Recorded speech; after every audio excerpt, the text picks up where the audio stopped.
Hello. Digital study point में आपका स्वागत है। आज के इस सेशन में हम बात करेंगे विज्ञान के महत्वपूर्ण प्रश्नों के बारे में, जो कि बार बार एग्जाम में पूछे जाते हैं और आप उनमें कन्फ्यूजन हो जाते हैं क्योंकि आप वन लाइनर के रूप में उनको रीड करते हो, तो आपको वो ज़्यादा दिन तक याद नहीं रहते हैं। तो इस सेशन में हमने एक डिटेल से डिस्कस किया है हर एक क्वेश्चन के बारे में, साथ ही में इमेज के साथ आपको समझाने की कोशिश की है। तो चलिए स्टार्ट करते हैं क्लास को। पहला क्वेश्चन है हमारा, आत्मघाती थैली किसे बोला जाता है। यहाँ पर कोशिका से रिलेटेड क्वेश्चन है कि आत्मघाती थैली किसे बोला जाता है। तो वो बोला जाता है लाइसोसोम को। लाइसोसोम को आत्मघाती थैली बोला जाता है। और लाइसोसोम कहाँ पर पाया जाता है? ये पाया जाता है कोशिका के अंदर। ठीक है, जब कोशिका की बात हुई है तो क्यों ना हम कोशिका के बारे में डिटेल से जान लें। तो चलते हैं कोशिका। ये यहाँ पर जो आपको इमेज दिखाई हुई है, ये कोशिका की इमेज है और कोशिका के भाग हैं कि कोशिका में क्या क्या होता है, वो सारे यहाँ पर दिखाए गए हैं। उससे पहले बात करते हैं कोशिका। इसकी खोज किसने की थी? तो कोशिका के बारे में अगर आपसे पूछे तो कोशिका की खोज की थी रॉबर्ट हुक ने। रॉबर्ट हुक ने इनकी खोज की थी और इन्होंने मृत कोशिका को देखा था। क्या? मृत कोशिका को इन्होंने देखा था। अगर आपसे पूछ लिया जाए कि जीवित कोशिका की खोज किसने की थी, जीवित कोशिका की खोज ल्यूवेनहॉक ने की थी। ल्यूवेनहॉक ने जीवित कोशिका की खोज की थी। ठीक है, और क्या क्वेश्चन बन सकता है कोशिका से रिलेटेड? वो ये है कि कोशिका सिद्धांत किसने दिया था। जो कोशिका सिद्धांत है वो दिया था स्लाइडन एंड स्वान ने। इन्होंने कोशिका सिद्धांत दिया था। ठीक है, पढ़ते हैं डिटेल से कोशिका के बारे में। ये कोशिका यहाँ पर दिखाई गई है। इसमें होते हैं कोशिका झिल्ली, न्यूक्लियस, राइबोसोम, लाइसोसोम, गोल्गी काय, माइटोकॉन्ड्रिया, ये सब इसमें रहते हैं। जो इसकी बाहरी परत है इसे बोला जाता है कोशिका झिल्ली। ठीक है, इसे क्या बोलते हैं? कोशिका झिल्ली। ठीक है, इसी के अंदर एक द्रव्य भरा हुआ होता है जिसे कोशिका द्रव्य बोलता है, कोशिका द्रव्य बोला जाता है। ठीक है, कोशिका द्रव्य या साइटोप्लाज्म, इंग्लिश में इसे साइटोप्लाज्म बोलते हैं। एग्जाम में ऐसे भी आ जाता है साइटोप्लाज्म भी। इसी के अंदर रहते हैं जो केंद्रक है, राइबोसोम है, लाइसोसोम है, ये सब इसी के अंदर रहते हैं।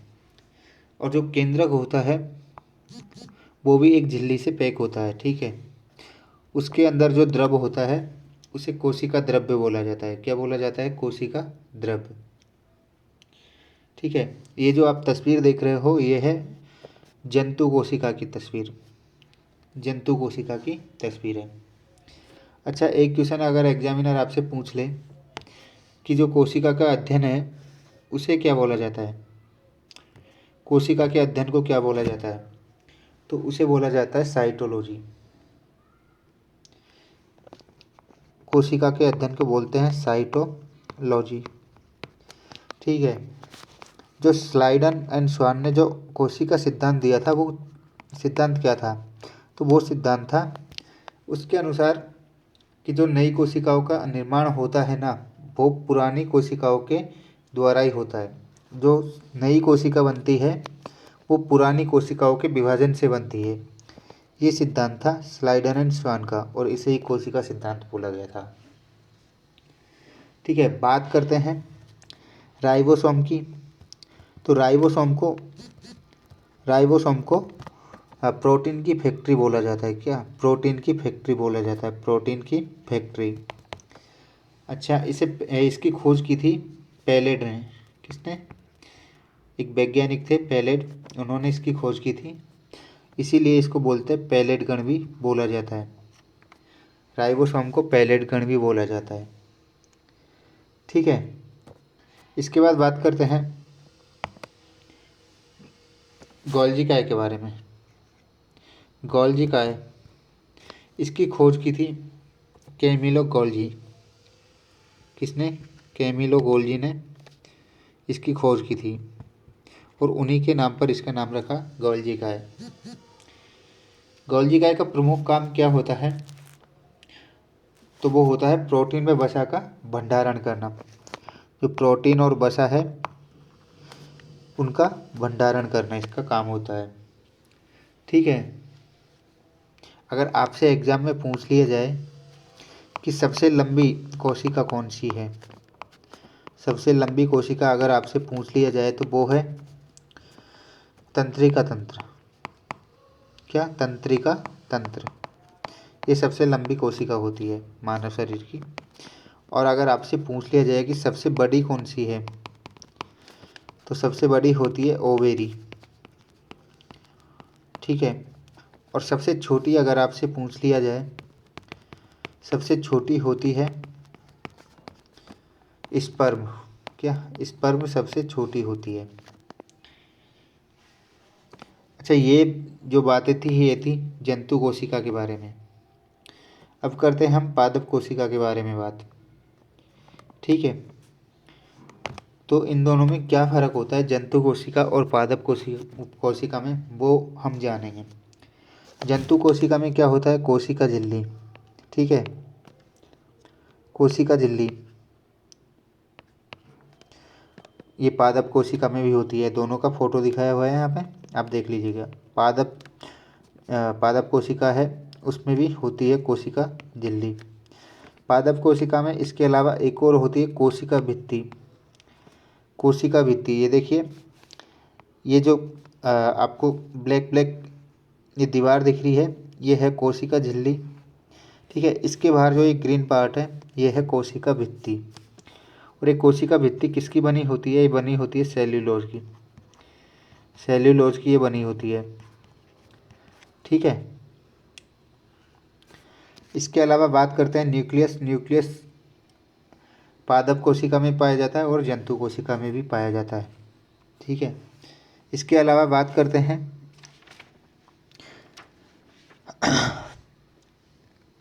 राइबोसोम की, तो ये दोनों में पाया जाता है। अलग क्या है? वो है एक तो कोशिका भित्ति जो कि सिर्फ पादप कोशिका में पाई जाती है, जंतु कोशिका में नहीं पाई जाती। इसके अलावा पादप कोशिका में लवक पाया जाता है। ठीक है, हरित लवक। इसी के कारण जो पौधे होते हैं उनका कलर कैसा होता है? ग्रीन। और ये प्रकाश संश्लेषण में भाग लेते हैं, इसी के द्वारा पौधों में प्रकाश संश्लेषण की क्रिया होती है। ठीक है, और एक होता है इनमें डिफरेंस कि जो पादप कोशिका होती है उनमें रसधानी होती है वो बड़ी होती है, बहुत बड़ी होती है। पादप कोशिका में जो रसधानी होती है वो बहुत बड़ी होती है, जबकि जंतु कोशिका में बहुत छोटी होती है। जंतु कोशिका में बहुत छोटी होती है और अस्थायी होती है। कैसी? बहुत छोटी और अस्थायी। ये इन दोनों में फ़र्क है। जंतु कोशिका और पादप कोशिका में ये फर्क होता है। इनमें हरित लवक पाया जाता है, कोशिका भित्ति पाई जाती है और जो रसधानी होती है वो बहुत बड़ी होती है। जबकि जंतु कोशिका के अंदर कोशिका भित्ति नहीं पाई जाती है, सिर्फ कोशिका झिल्ली होती है जो कि कोशिका को बाहर से कवर किए हुए रहती है। ठीक है, इसके अलावा और क्या फैक्ट है कोशिका के बारे में वो हम जान लेते हैं। ठीक है, बात करते हैं आत्मघाती थैली की। तो जो लाइसोसोम होता है इसे आत्मघाती थैली बोला जाता है। ठीक है, बात करते हैं माइटोकॉन्ड्रिया के बारे में। माइटोकॉन्ड्रिया के बारे में, तो इसे कोशिका का ऊर्जा गृह बोला जाता है। कोशिका का ऊर्जा गृह किसे बोला जाता है? वो बोला जाता है माइटोकॉन्ड्रिया। ठीक है, और ऊर्जा किस रूप में संचित रहती है? एटीपी के रूप में संचित रहती है।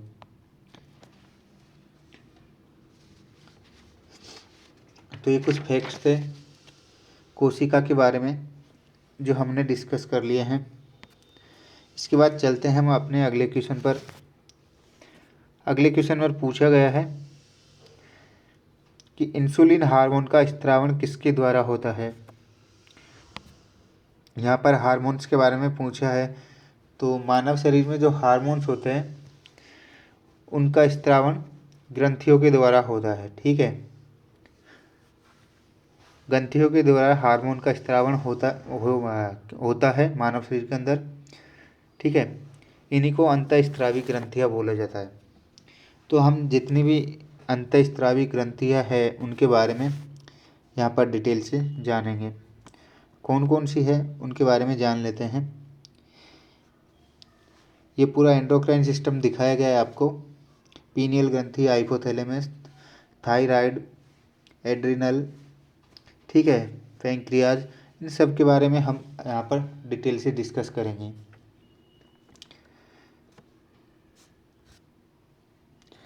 बात करते हैं यहाँ पर इंसुलिन हार्मोन की। तो इंसुलिन हार्मोन है वो, इसका स्त्रावण होता है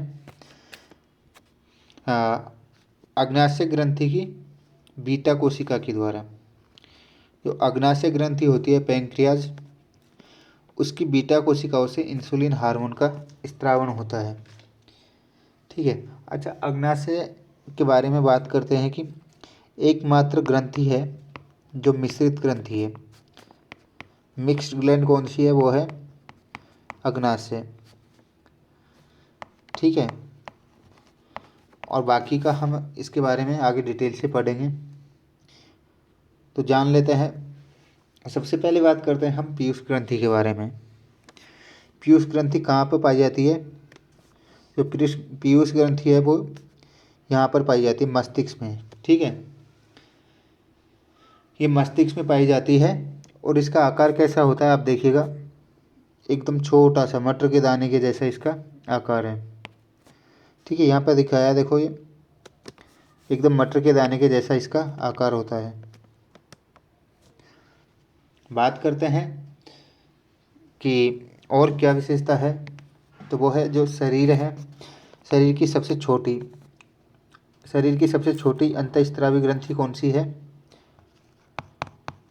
वो है पीयूष ग्रंथि। ठीक है, और इससे कौन सा हार्मोन स्त्रावित होता है? वो होता है ऑक्सीटोसिन। जो ऑक्सीटोसिन हार्मोन है वो इससे स्त्रावित होता है। इसके अलावा प्रोलैक्टिन, एक और होता है प्रोलैक्टिन। ऑक्सीटोसिन और प्रोलैक्टिन, ये दो हार्मोन इससे स्त्रावित होते हैं। इसे मास्टर ग्रंथि बोला जाता है। ठीक है, मास्टर ग्रंथि भी इसे बोला जाता है। इसके अलावा इससे एक हार्मोन और निकलता है, वृद्धि हार्मोन। ठीक है, वृद्धि हार्मोन भी इससे निकलता है। अच्छा, कौन कौन से हार्मोन है जो पीयूष ग्रंथि से निकलते हैं? ऑक्सीटोसिन, प्रोलैक्टिन और वृद्धि हार्मोन। ऑक्सीटोसिन, प्रोलैक्टिन और वृद्धि हार्मोन, इसे मास्टर ग्लैंड भी बोला जाता है। शरीर की सबसे छोटी अंतःस्त्रावी ग्रंथि कौन सी है? तो वो है पीयूष ग्रंथि। ठीक है, पीयूष ग्रंथि के बारे में हमने बात कर ली है। अब बात करते हैं थायराइड ग्रंथि के बारे में। ठीक है, थायराइड ग्रंथि के बारे में बात करते हैं। जो कहाँ पे पाई जाती है? एक गले में पाई जाती है। थायराइड ग्रंथि मनुष्य के गले में पाई जाती है और इसका आकार एच के जैसा होता है। देखिए, आपको दिख रहा होगा, जो इसकी शेप है वो एच के जैसी होती है। ठीक है, श्वास नली होती है उसी के पास होती है गले में ये। अब बात कर ले थायराइड ग्रंथि के बारे में। तो ये सबसे बड़ी अंतःस्त्रावी ग्रंथि है, सबसे बड़ी अंतःस्त्रावी। ठीक है, और अगर आपसे पूछ ले सबसे बड़ी ग्रंथि कौन सी है, तो वो है यकृत। और अगर पूछे अंतःस्त्रावी तो वो है कौन सी? थायराइड।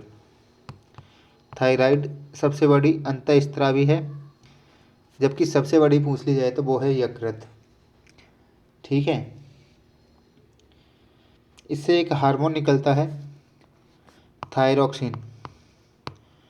थायरॉक्सिन हार्मोन इससे निकलता है। ठीक है,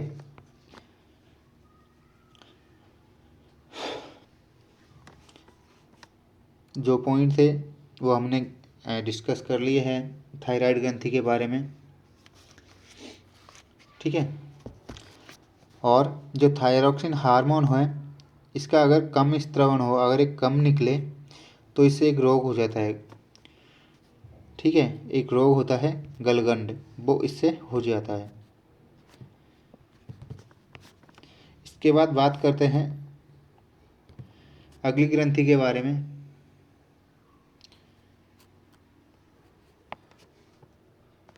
पैराथायराइड ग्रंथि के बारे में। पैराथायराइड ग्रंथि के बारे में, ये ग्रंथि होती है, जो थायराइड ग्रंथि होती है उसके पीछे की साइड होती है। ठीक है, थायराइड ग्रंथि के पीछे की साइड पैराथायराइड होती है। और इससे कौन सा हार्मोन निकलता है? कौन सा? पैराथार्मोन। पैराथार्मोन, ये हार्मोन इससे निकलता है। और इस हार्मोन का काम क्या होता है? ये मानव का रक्त होता है, उसमें कैल्शियम की मात्रा उसको बढ़ा देता है। क्या रक्त में कैल्शियम की मात्रा को बढ़ा देता है। ठीक है, और जिससे ये विटामिन डी की तरह काम करता है। विटामिन डी की तरह ये काम करता है। कौन सा हार्मोन होता है? पैराथार्मोन। पैराथायराइड ग्रंथि से कौन सा हार्मोन निकलता है? पैराथार्मोन। इसका काम क्या होता है? रक्त में कैल्शियम की मात्रा को बढ़ा देता है। ठीक है, अच्छा, इस हार्मोन की कमी हो जाए तो, अगर पैराथार्मोन हार्मोन की अगर कमी हो जाए तो इससे कौन सा रोग होता है? इससे हो जाता है टिटेनी। टिटेनी रोग इससे हो जाता है। ठीक है, और हमारे शरीर में जो कैल्शियम होता है उसकी मात्रा को नियंत्रित करता है। ठीक है, अगर अधिकता हो जाती है तो कैल्शियम को निकाल के ये शरीर में भेज देता है। कैल्शियम को निकाल के शरीर में भेज देता है। अगर पैराथायरॉक्सिन की अधिकता हो गई तो जो कैल्शियम होता है हड्डियों में उसको निकाल के शरीर में भेज देता है। जिससे क्या होता है? जिससे हड्डियाँ कमज़ोर हो जाती है। ठीक है, हड्डियाँ कमज़ोर हो जाती है और एक रोग हो जाता है। कौन सा? ऑस्टियोपोरोसिस। ऑस्टियोपोरोसिस, ये रोग हो जाता है। ऑस्टियोपोरोसिस रोग क्यों होता है? तो पैराथार्मोन हार्मोन है, वो क्या करता है, अगर वो ज़्यादा हो जाता है तो जो शरीर में हड्डियों में कैल्शियम होता है उसको निकाल के शरीर में भेज देता है, जिससे हड्डियाँ कमज़ोर हो जाती है। ठीक है, बात करते हैं अगली ग्रंथि के बारे में। अगली ग्रंथि है थाइमस ग्रंथि। ठीक है, इतनी ज़्यादा इम्पोर्टेंट नहीं है, पूछी नहीं जाती है थाइमस, लेकिन है तो मैंने बता दिया आपको। इसे प्रतिरक्षी ग्रंथि बोलते हैं। प्रतिरक्षी ग्रंथि। ठीक है, और इससे कौन सा हार्मोन निकलता है? थाइमोसिन। थाइमोसिन हार्मोन इससे निकलता है। बस ये ध्यान रखना है आपको कि थाइमोसिन हार्मोन कौन सी ग्रंथि से निकलता है? वो निकलता है थाइमस ग्रंथि से। इसके बारे में ज़्यादा याद रखने की ज़रूरत नहीं है। बात करते हैं अगली ग्रंथि, जो कि है अग्नाशय, पैंक्रियाज। पैंक्रियाज। ठीक है, पैंक्रियाज के बारे में बात करते हैं तो एकमात्र मिश्रित ग्रंथि कौन सी है? पैंक्रियाज। ठीक है, एकमात्र मिश्रित ग्रंथि कौन सी है? वो है पैंक्रियाज। अच्छा, इससे कौन सा हार्मोन निकलता है? पैंक्रियाज से निकलता है, दो हार्मोन निकलते हैं। ठीक है, इससे दो हार्मोन निकलते हैं। अच्छा, एक बात और ध्यान रखना, यकृत के बाद जो लीवर है उसके बाद ये दूसरी सबसे बड़ी ग्रंथि है। ठीक है, दूसरी सबसे बड़ी ग्रंथि है यकृत के बाद।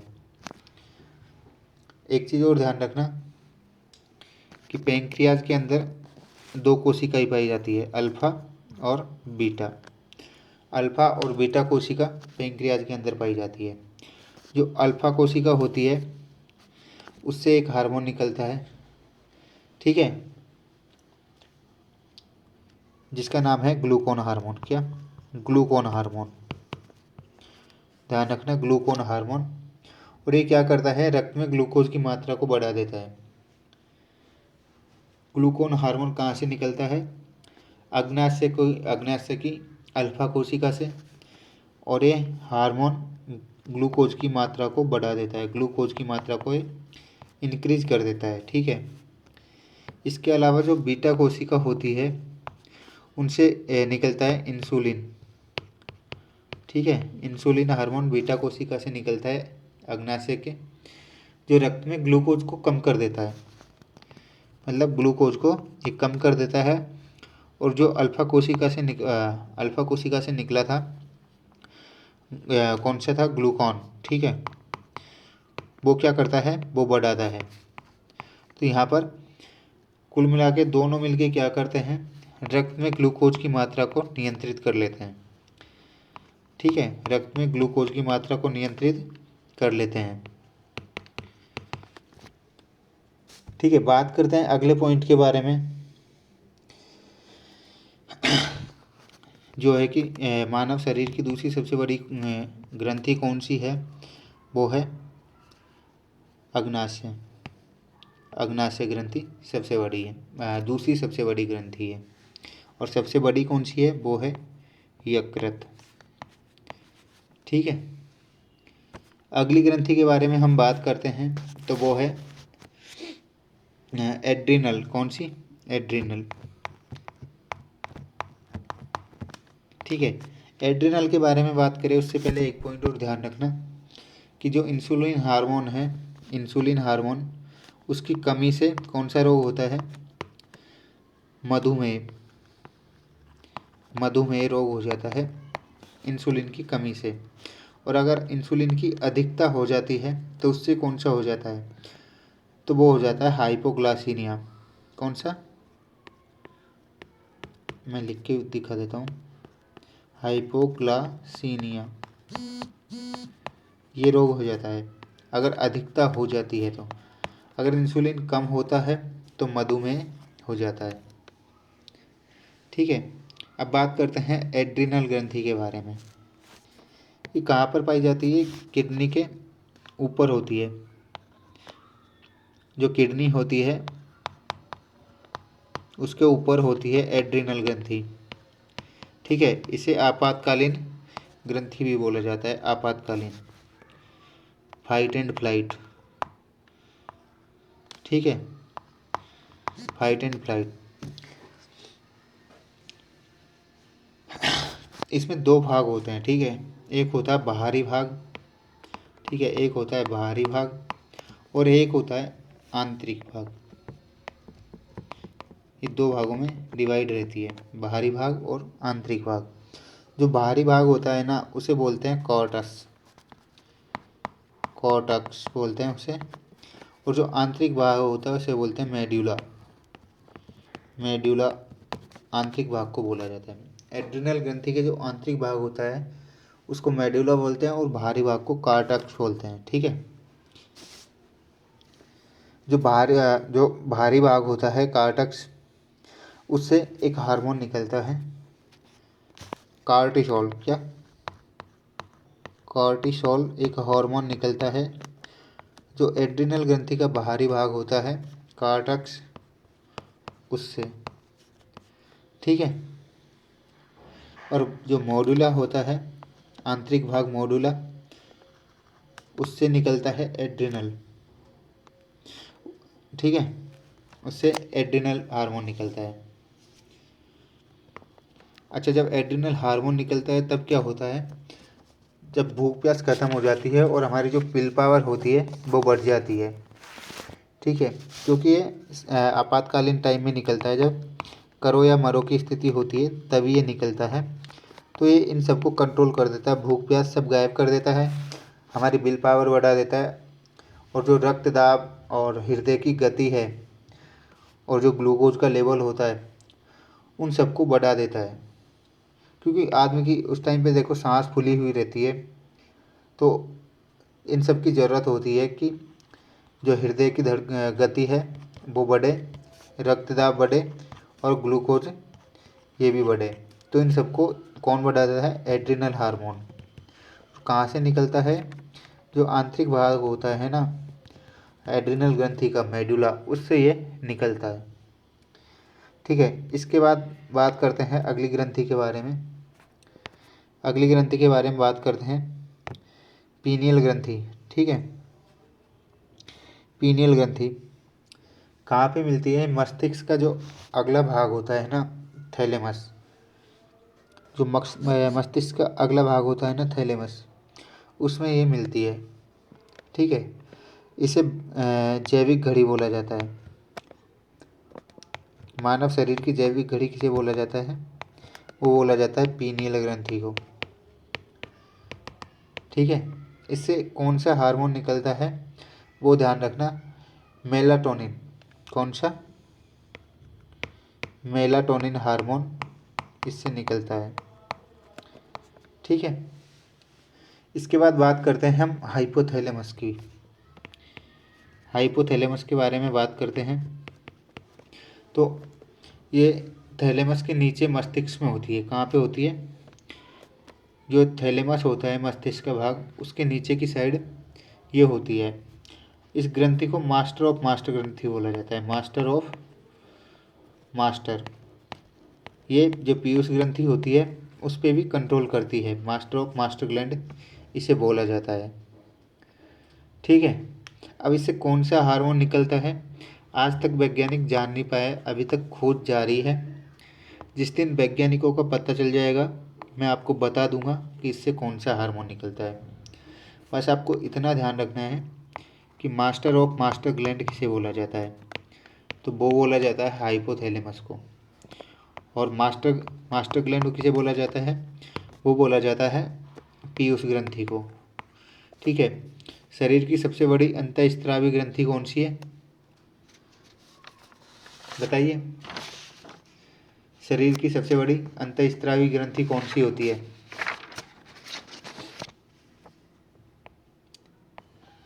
वो होती है थायराइड। और आपसे पूछ ले शरीर की सबसे बड़ी, तो वो होती है यकृत। ठीक है, आपसे पूछ ले सबसे छोटी अंतःस्त्रावी ग्रंथि कौन सी है, तो वो है पीयूष ग्रंथि। वीडियो बहुत लंबी हो जाएगी, इसलिए आज की क्लास को यहीं पर ख़त्म करना पड़ेगा। बायोलॉजी की ये क्लास आगे चलती रहेगी और इसमें हम आगे डिस्कस करेंगे रक्त परिसंचरण तंत्र, विटामिन और जो रोग है उनके बारे में और उनके उपचार। इसके अलावा हम पढ़ेंगे पादप कोशिका और जो पादप जगत है उसके बारे में। ठीक है, तो आज के लिए क्लास को यहीं ख़त्म करते हैं, मिलते हैं फिर अगली क्लास में।